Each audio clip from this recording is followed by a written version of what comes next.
Bueno, muchas gracias. Hago extensivo el agradecimiento al municipio y también a Pepe por la invitación.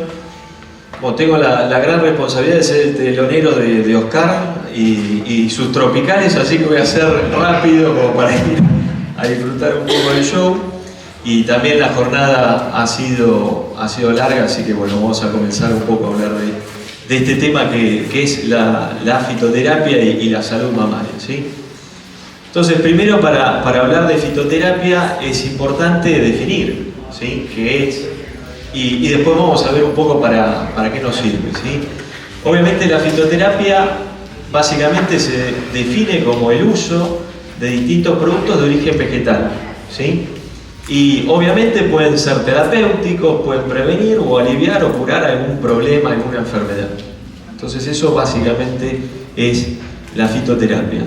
Cuando nosotros vemos el impacto de la fitoterapia en general, más allá de la producción animal, lo que observamos es que en algún momento de sus vidas, entre el 60 y el 80% de las personas han utilizado algún tipo de fitoterápico. Basta con prender la tele y vamos a ver que hay algún comercial, alguna propaganda que nos está ofreciendo algún tipo de producto que tiene algún componente de origen vegetal. Es decir, ya lo estamos usando, no estamos hablando de algo nuevo. Cuando vemos qué está sucediendo con la industria farmacéutica a nivel mundial y específicamente con estos datos con respecto a Europa, ya el 25% de la industria farmacéutica es fitoterápica y este número va en ascenso. Cuando vemos desde un punto de vista más estricto, disculpen que justo pegado en el cañón, ¿qué sucede en producción animal? Esta es una encuesta de una empresa de nutrición animal europea que hizo en el 2020, ya la mitad de los usuarios de los productos de esta empresa estaba utilizando algún tipo de fitoterápico, el 38% nunca lo había utilizado y ya había un 10% que lo había utilizado previamente. Es decir, que cada vez más productores, ¿sí?, están haciendo uso de este tipo de estrategias. ¿Y por qué hablamos de fitoterapia? Es decir, ¿por qué cada vez más productores se están volcando a este tipo de estrategias terapéuticas?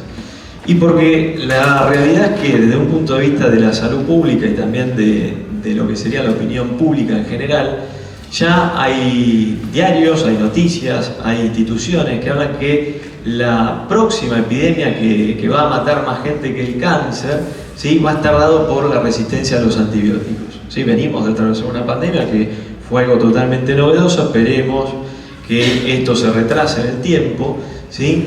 Y claramente uno de los ejes por los cuales están luchando las instituciones o están tratando de evitar la aparición de bacterias multiresistentes es que pusieron en foco a la producción animal. ¿Por qué pusieron en foco a la producción animal? Porque uno de los usos de los antibióticos en subdosis es como promotores de crecimiento, es decir, todos los días los animales de una forma u otra están consumiendo algún tipo de antibiótico para ser más eficientes, ¿sí? No es que tengan un rol mayor.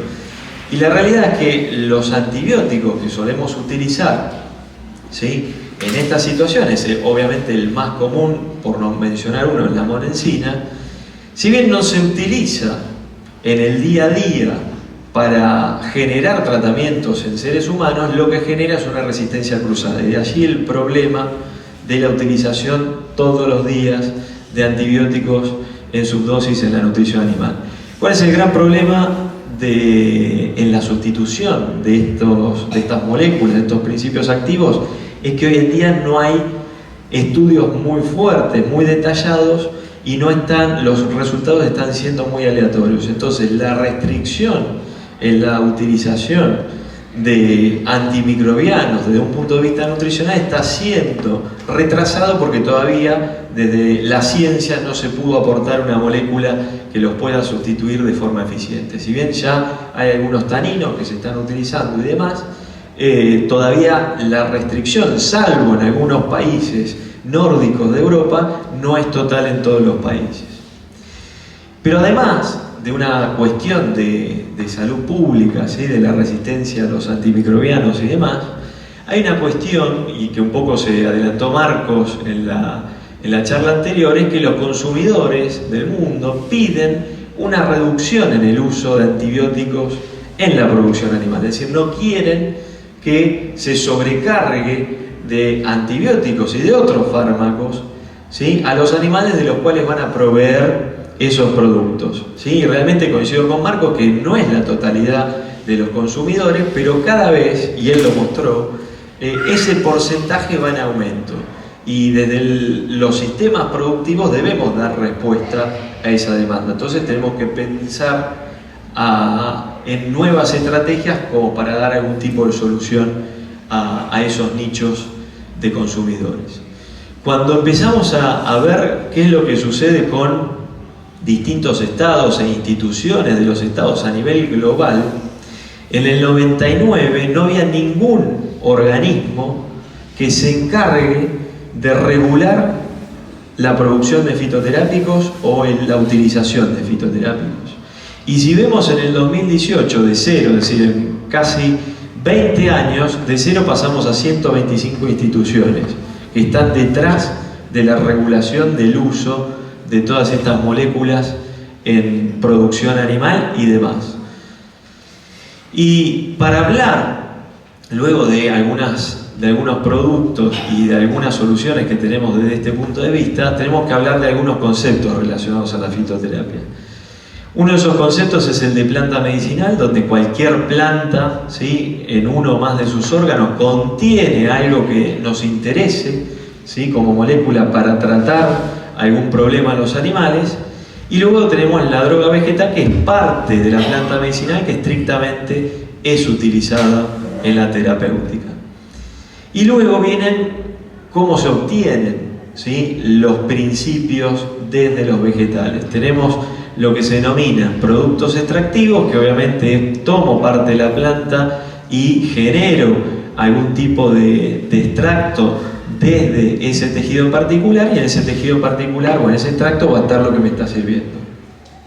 O lo que suele hacer principalmente la industria farmacéutica es directamente extraer el compuesto químico responsable de la acción farmacológica desde el vegetal. Entonces podemos utilizar o estrictamente el principio o la planta entera.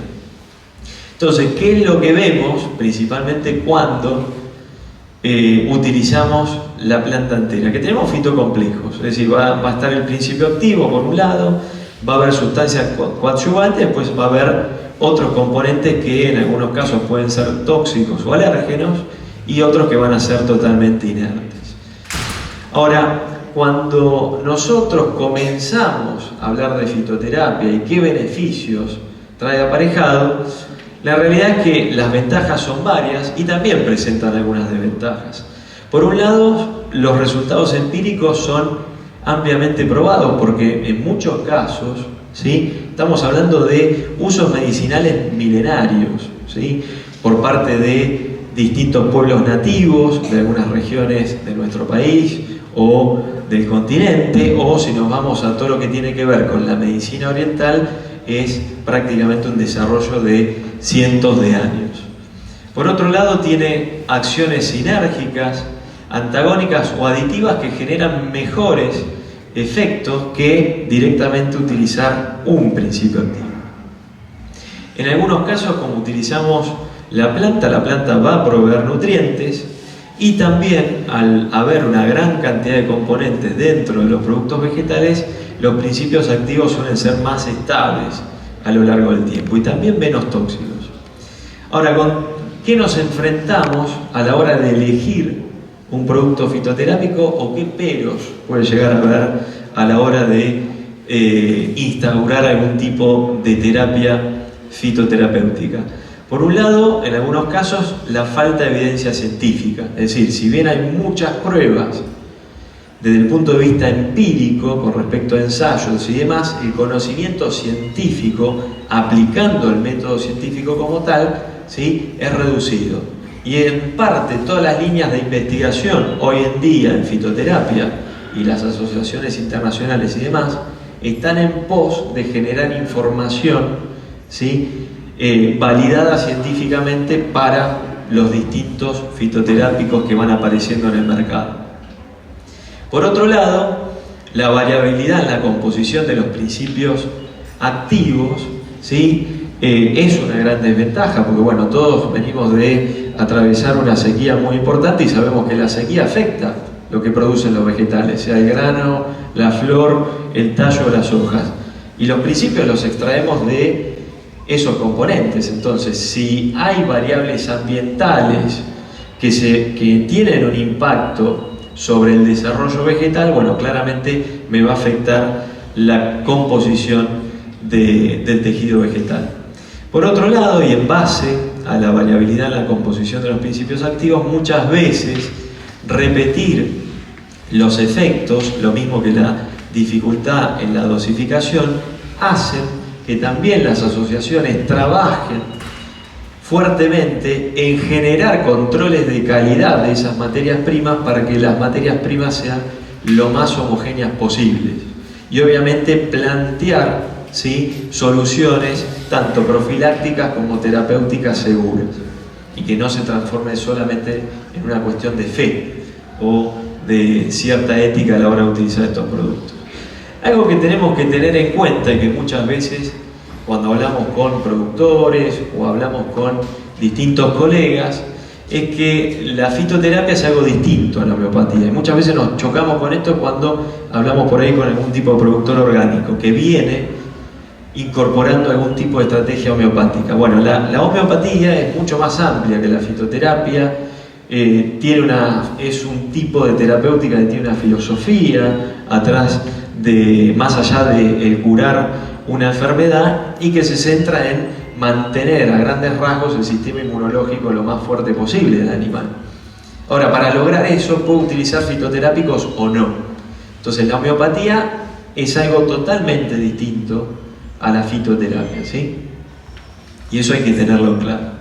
Cuando nosotros vemos qué tratamientos fitoterápicos hay alrededor del mundo, lo que vamos a ver es que hay una gran variedad de especies vegetales que van a tener una gran diversidad de acciones y que se están desarrollando en distintos países del mundo, ¿sí?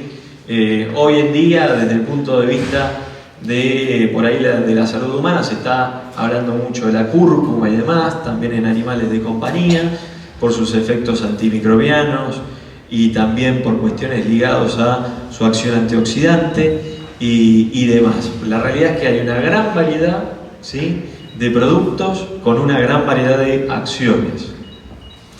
Ahora, hay algo que vino un poco a romper el mercado o puso en la mesa el tema de los fitoterápicos, y fue la irrupción del cannabis, ¿sí? El cannabis vino muy fuertemente a instaurar el tema porque, por un lado, ya hace varios años la Organización Mundial de la Salud empezó a hablar de cannabis medicinal y prácticamente lo sacó de los listados de las drogas psicotrópicas, ¿sí? Entonces empezó a hablar de algo que era un psicotrópico ya como una medicina o una estrategia medicinal. Y algo que fue muy importante, y esto es algo muy nuevito de este año, es que aquí en Argentina ya el cannabis cuenta con una reglamentación dentro de lo que es la veterinaria. Entonces, si bien está la normativa y demás, todavía hay cuestiones ligadas a la implementación que no están muy pulidas, pero ya la industria está atrás de generar distintas estrategias donde en su formulación haya algún componente canábico, ¿sí? Bueno, todos habrán visto la propaganda con el famoso Ratizalil CBD, que ya trae parte del cannabis en la clásica pomada, ¿sí?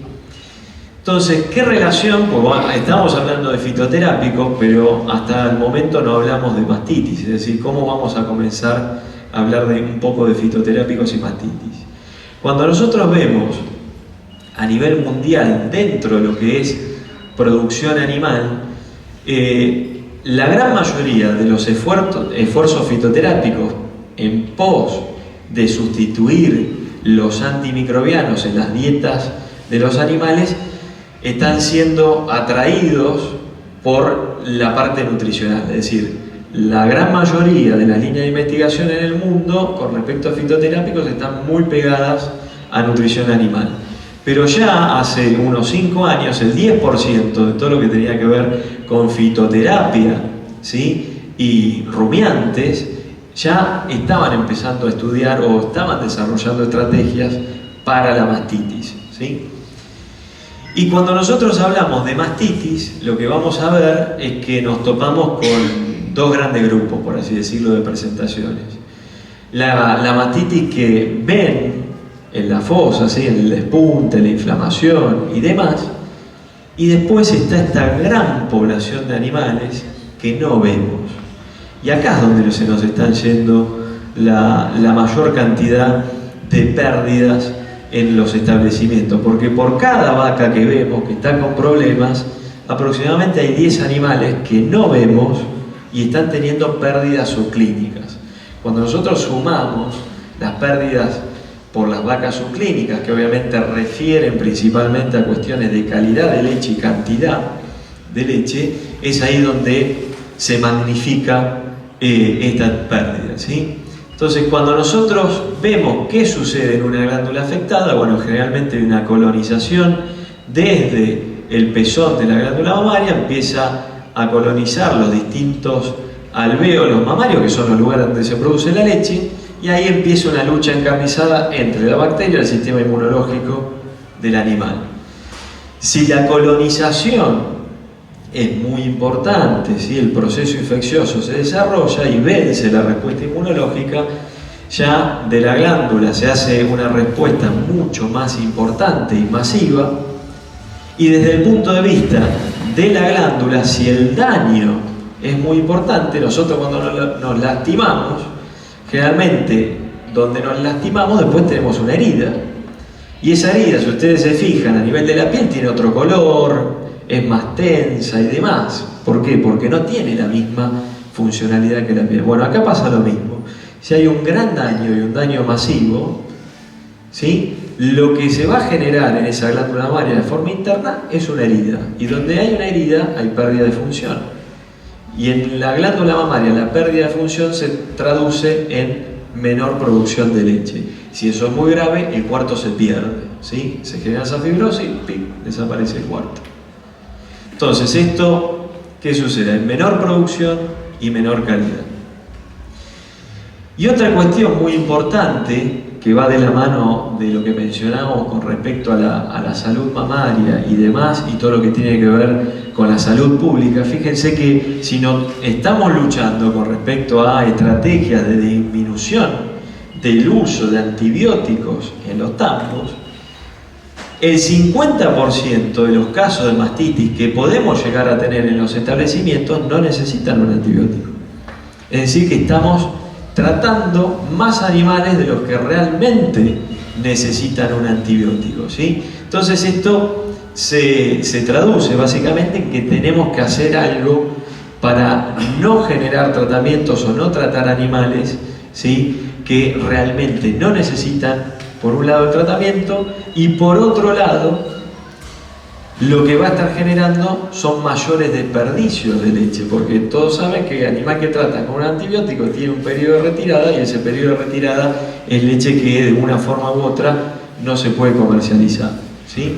Entonces, como para terminar con esta primera parte de la charla, bueno, claramente un poco lo que había hablado Marco con respecto a los consumidores es que ya están poniendo de manifiesto que requieren de alternativas más naturales para tratar ciertas enfermedades dentro de los tambos.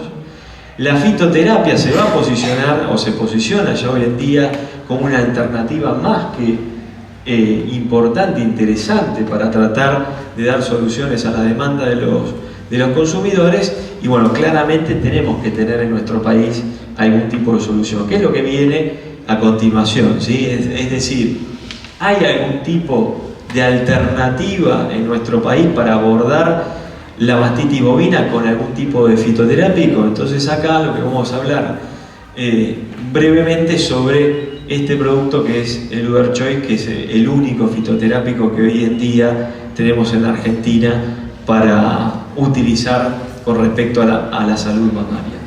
Cuando hablamos del Luer Choice, básicamente el Luer Choice es un producto a base de aceites naturales, ¿sí? Su composición está hecha a base de aceites naturales.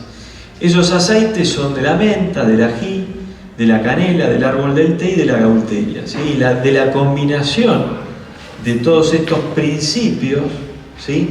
Lo que observamos es que hay dos cuestiones que van a estar trabajando sobre la glándula mamaria. Por un lado, todo lo que tiene que ver con la regulación del calibre de los vasos sanguíneos para tratar de eliminar la inflamación, y por otro lado, ser estrictamente antiinflamatorios. Es decir, atacan a la inflamación, ¿sí? En distintos lugares de la cadena inflamatoria, y obviamente esto lo que termina generando es que el animal tenga cierto apoyo a la hora de sacarse encima un proceso mastítico.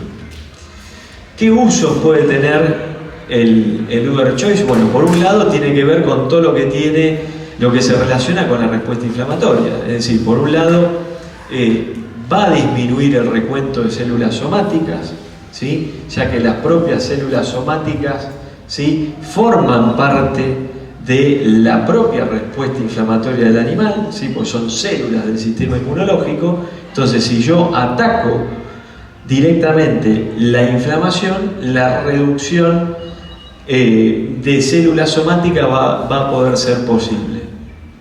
Obviamente contrarrestar los procesos inflamatorios, como les había mencionado.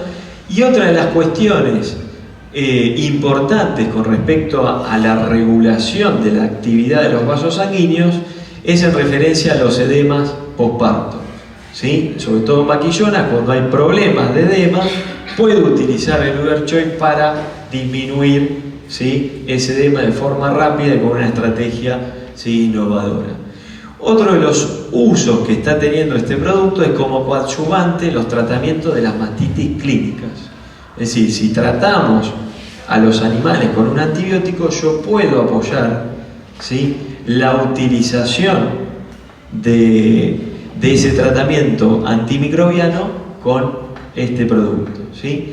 ¿Y qué ventajas tiene con respecto a lo que podemos llegar a encontrar, ¿sí? Hoy en día dentro de lo que tiene que ver con la salud mamaria? Bueno, por un lado, por sus características, es un producto de origen natural. Entonces ya hay productores que ven un nicho económico en el cual hay ciertos consumidores que les exigen ciertas estrategias que no son convencionales, entonces se le puede dar una salida a través de la utilización de este producto.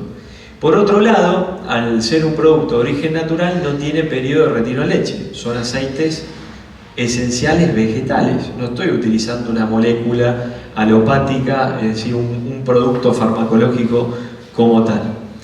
Al no tener periodo de retiro en leche, lo que voy a evitar, por un lado, es enviar el animal a un rodeo de enfermería, porque no es necesario, ¿sí? Plantear un descarte. Entonces, como no es necesario plantear un descarte de leche, el animal al cual le aplico el producto puede seguir estando en su rodeo. ¿Y esto qué beneficios me trae? Bueno, por un lado, el tambero en la fosa no tiene que estar apartando. Solamente realiza el tratamiento, el animal queda, ¿sí? En el mismo rodeo. Y desde un punto de vista de reorganización de rodeos, todos sabemos que cuando enviamos un animal, ¿sí? A un nuevo rodeo, hay una nueva jerarquización de ese rodeo, y toda la jerarquización dentro de ese rodeo lo que trae es afecta directamente el consumo de materia seca por parte del animal. Y por otro lado, este producto, que es un spray, es de rápida y fácil aplicación, como ahora les voy a mostrar a continuación. Entonces, no hay que apartar, por un lado, es un spray, se aplica rápido. Entonces esto lo que hace es que la instauración de una terapéutica con este producto, ¿sí? Sea fácil de implementar. Entonces, ¿cómo se aplica o cómo se utiliza este producto? Por un lado, es un tratamiento tópico, ¿sí? Es un spray que lo vamos a utilizar en los 2 ordeñes, ¿sí? Cada 12 horas, durante 3 días consecutivos.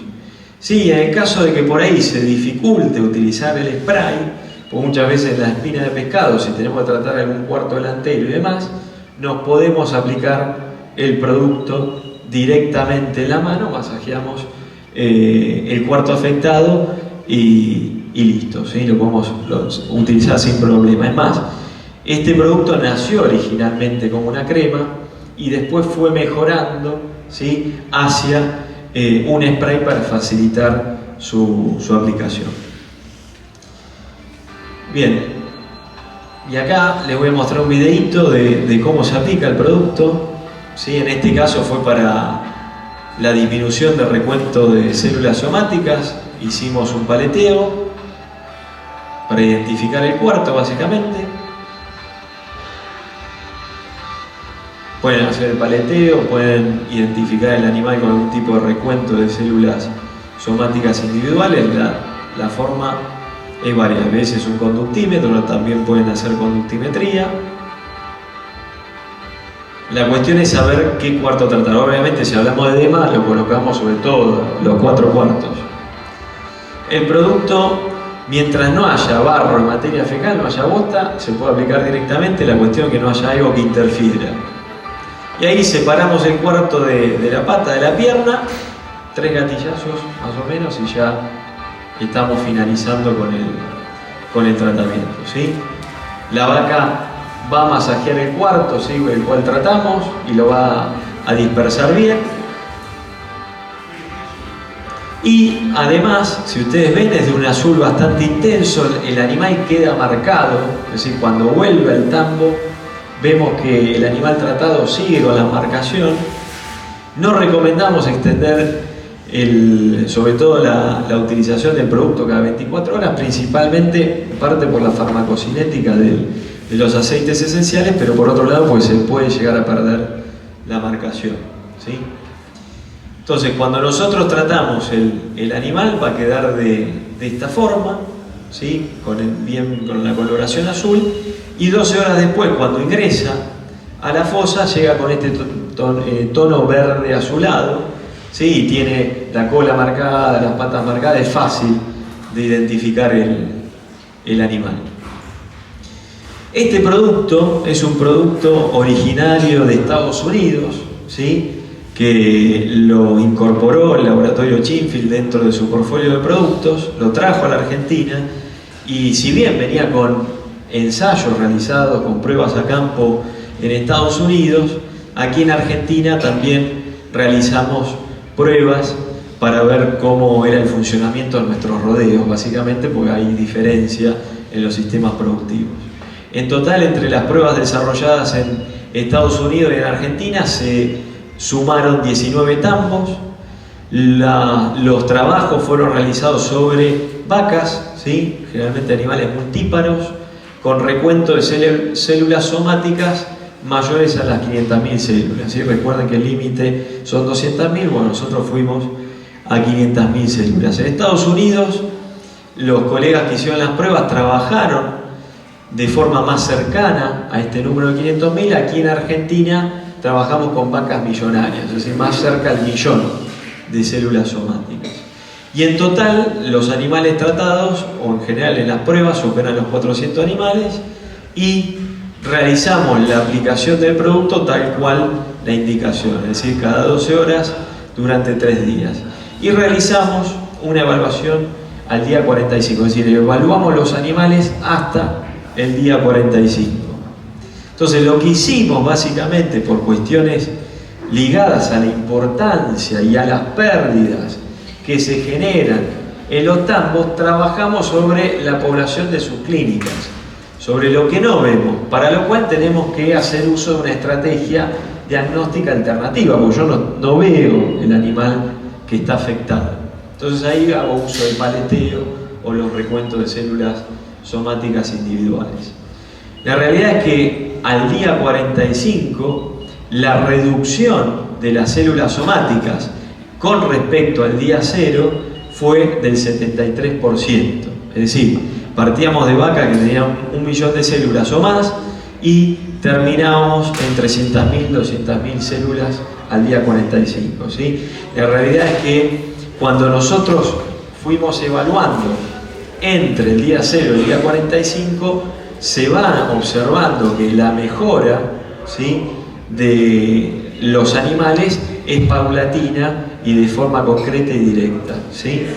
Ya en estrategias donde hay paleteos semanales en los tambos, o muchas veces mensuales o quincenales, a medida que el colega o el productor va realizando el diagnóstico, va viendo cómo el animal va mejorando, ¿sí? Obviamente hay animales que son refractarios al tratamiento con un fitoterápico y sí o sí necesitan un antibiótico, pero estoy sacando animales, ¿sí?, que probablemente sin este tipo de estrategias hubiesen ido directamente a un antibiótico, ¿sí?, a un pomo intramamario. Cuando vemos que pasaba a mitad de camino, ya la reducción al día 15 era del 21%, es decir, que vamos, ¿sí?, es decir, esa reducción del 73% la puedo comenzar a visualizar antes.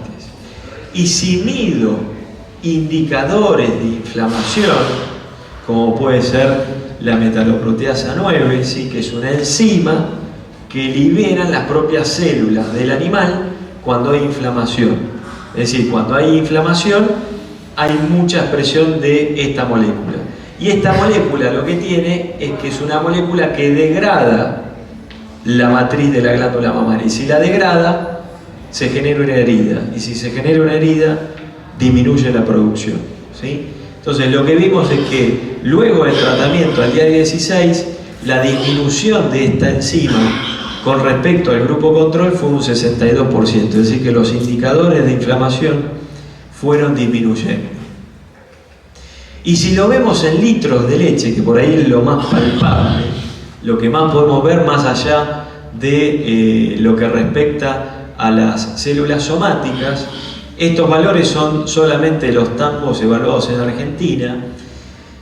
La gran mayoría de las vacas fueron evaluadas luego del pico de lactancia, ¿sí?, estaban por encima de los 60 días en leche.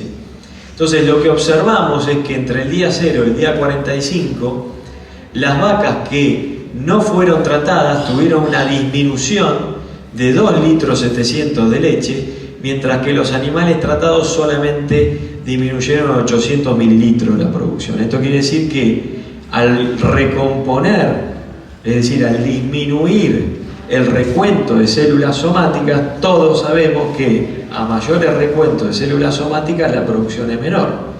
Si disminuyo el recuento de células somáticas, ese animal va a producir más leche, y es lo que obtuvimos aquí en Argentina. Entonces, ¿qué fue lo que observamos? Menores grados de mastitis subclínicas, menores recuentos de células somáticas, menores indicadores de inflamación y obviamente mayores niveles de producción. Y como para ir finalizando y poner un poco de números a este, es difícil hablar de números en Argentina,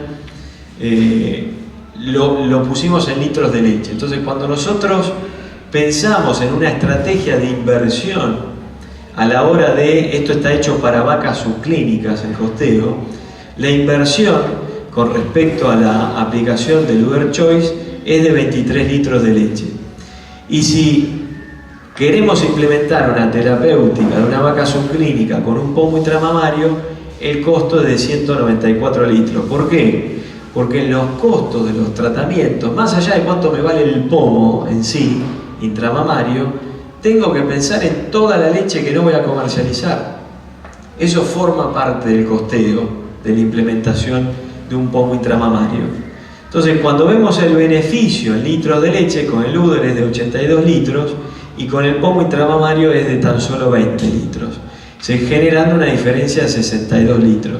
Esta diferencia no va de la mano con respecto a la eficiencia del tratamiento, va de la mano de que lo que sucedió es que con el Luder Choice no estoy descartando leche, básicamente. Entonces es por eso que el beneficio y el retorno es mayor con este tipo de estrategias. Es decir, el Luder Choice no viene a solucionar los problemas de la mastitis de la Argentina, pero es una herramienta más para tener en la fosa, para tener en el día a día, para, por un lado, disminuir el uso de antibióticos, ¿sí?, con una estrategia que obviamente tiene un impacto en el bienestar animal, porque no estoy apartando el animal, no estoy canalizando el pezón para poner el pomo intramamario y demás, y que encima me genera mayores retornos. Así que bueno, muchas gracias, ese es mi mail, cualquier cosa, estamos a disposición, y bueno, no sé si hay alguna pregunta, la contestaré con mucho gusto, y si no, vamos a ver a Oscar y sus tropicales. Hay una picada, ¿no? Hay una picada, nos vamos a la picada, sí.